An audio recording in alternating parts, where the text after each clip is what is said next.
Everyone is a little bit autistic. Hello, Carla here. I'm an autistic psychologist, and on my latest video we spoke about what is autism. Now, if you still haven't watched that one, I really recommend that you go watch that one first, because this one is kind of a continuation to that one. And if you did watch it, you will know that at the end of that video, I promised you to explain what do we mean when we say that autism is a spectrum. This is what this video is all about.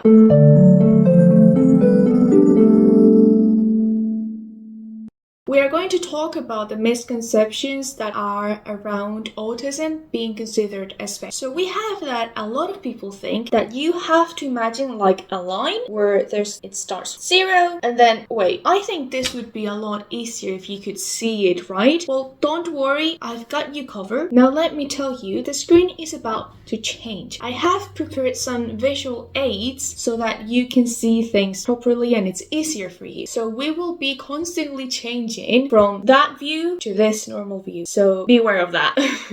Hi everyone from this little screen. We are here together with Mr. Owl of Knowledge to talk about a common misconception that people have about how the autistic spectrum is. So a lot of people tend to think that the autism spectrum goes from 0 to 100. A representation of this would be something like this. You see how the percentage changes? That would indicate if someone is more or less autistic, being, for example, 20% autistic. But what happened? That this thing is absolutely wrong. Autism is not linear. This idea is just stupid. You're either autistic or you're not. I can't be 20% autistic. What about the 80%? What am I then? Neurotypical? No, I can't be both autistic and neurotypical at the same time. Which brings me to the sentence that's most hated by our lovely autistic community. Everyone is a little bit autistic. No. Now let me be the devil's advocate. Imagine if you take a test on autism and you're not autistic. If the test goes from 0% to 100%, can you get a 10% even if you're not autistic? The answer is yes. You can. Now, let's talk about having autistic traits.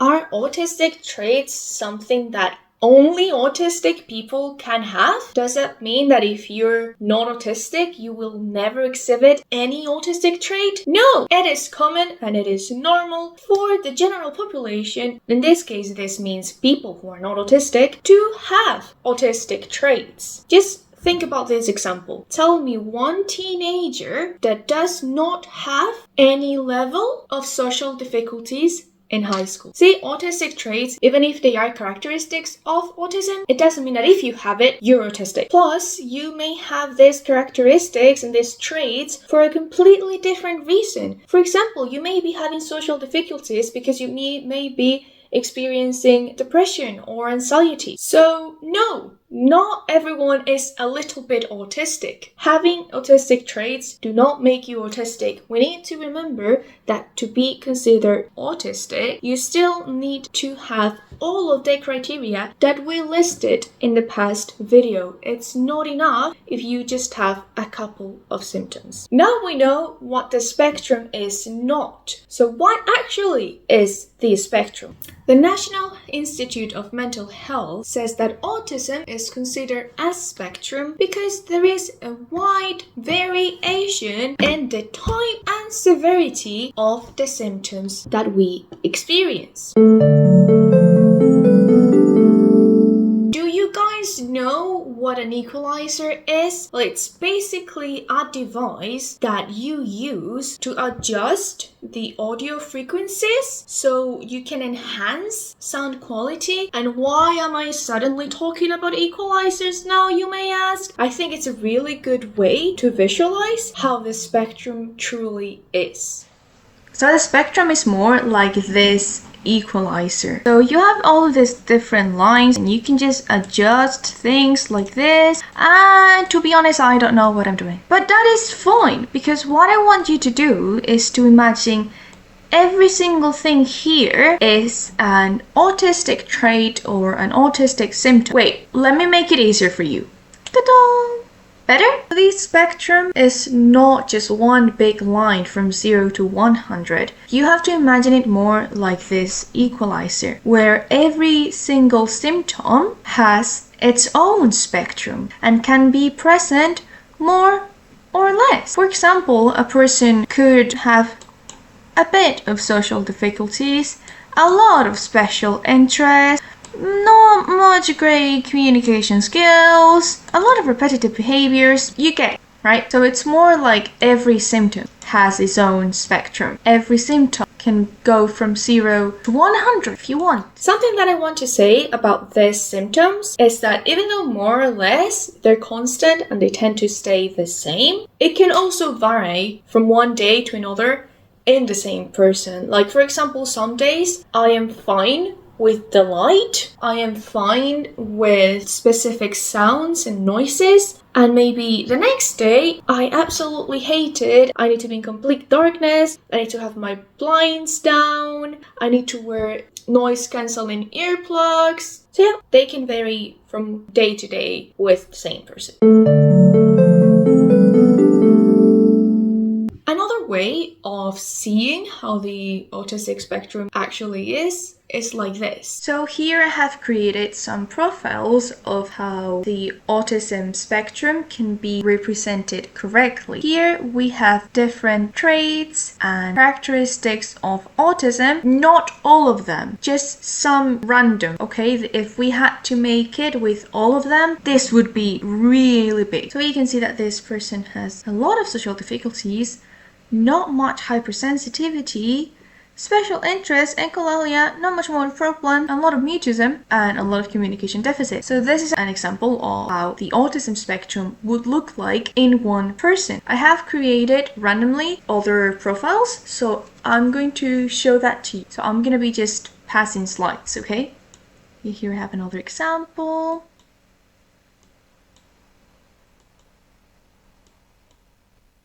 Now, this one, I think it's quite interesting because you can be like, hey Carla, but this person barely has this, and pretty much doesn't have this one. How are they still autistic? Well, let me tell you. First reason is that they still have the main symptoms of autism. Like, for example, they have the communication deficits, they have the social difficulties, and they have special interests. Now, to be autistic, you don't have to have all of the symptoms. For example, this person you're saying, oh, they don't have echolalia. That's weird. It is a bit weird, but it can happen. Echolalia is something that we do to self-regulate. So maybe this person doesn't use echolalia to self-regulate. Maybe they just wiggle their hands. It's just that the wiggling hands is not represented in this graph. Let's continue to see other examples.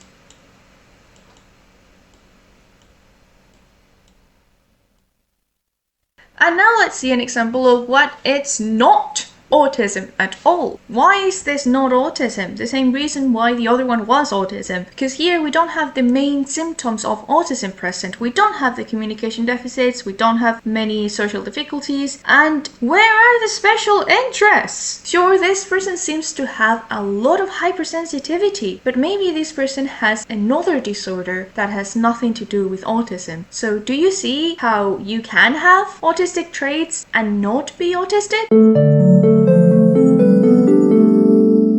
Now that we know what the autistic spectrum truly is, I can finally talk about the problem that I have with the DSM-5. You did see how the autistic spectrum is not at all a linear thing, right? It's not one big line. Well, the thing is that the DSM's levels of severity in autism see autism in a linear line. We have 3 levels of severity, and I, for example, would be in the lowest one, which is normally talked as high functioning. If you don't know what I'm talking about, I recommend you go to the previous video because I explained it there in more detail. So we're saying that this levels of severity depends on the amount of help the person needs. But consider this, does a person always need the same amount of help in every situation? Because, for example, when I am outside with my partner and we're just going to bookshops and enjoying the day, I don't need any help socializing with him. My social abilities there are fine. I'm not gonna need any help. But imagine if I am about to start working at a new company and I don't know anyone there and I don't know what's going on, and it would be great for me to have someone there telling me how everything works. And by that, I don't mean the printer.